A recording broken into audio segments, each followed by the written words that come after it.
दिवस की हार्दिक शुभकामनाएं। आज मैं हिंदी दिवस के शुभ उपलक्ष्य पर अपने विचार व्यक्त करने के लिए यहाँ पर उपस्थित हूँ।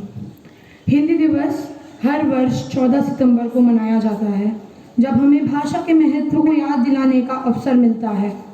राष्ट्रीय हिंदी दिवस भारत में हिंदी को आधिकारिक राष्ट्रीय भाषा का दर्जा मिलने की खुशी में मनाया जाता है। हिंदी हमारी राष्ट्रीय भाषा है। यह भाषा देशभक्ति, संस्कृति और समृद्धि का प्रतीक है। हिंदी हमारे संविधान की आधिकारिक भाषा है और हमारी राष्ट्रभाषा के रूप में महत्वपूर्ण है। हिंदी दिवस के अवसर पर हमें अपनी मातृभाषा के प्रति समर्पित रहना चाहिए। हमें इसे सीखने, इसका सदुपयोग करने और इसका संरक्षण करना चाहिए। हिंदी दिवस के मौके पर हमारी संस्कृति, गाथाएं और इतिहास का प्रतीक हमें याद रहना चाहिए। हिंदी का सही ज्ञान हमारे देश की धरोहर को समझने में मदद करता है और हमारे देश के भविष्य को, संस्कृति के मूल्यों को सीखने में मदद करता है।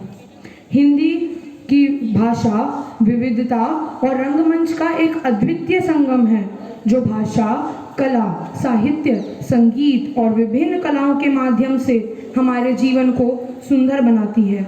हिंदी की साहित्यिक धरोहर में गोस्वामी तुलसीदास, सूरदास, प्रेमचंद और महादेवी वर्मा जैसे महान लेखकों का महत्वपूर्ण योगदान है।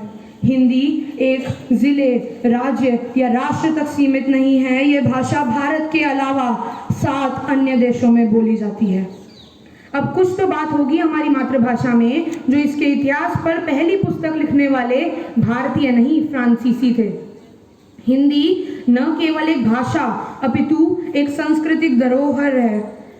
हमें इसके साहित्य, संगीत, कला और विभिन्न धार्मिक तथा सांस्कृतिक अधिकारों को समझने और प्रसारित करने का प्रयास करना चाहिए।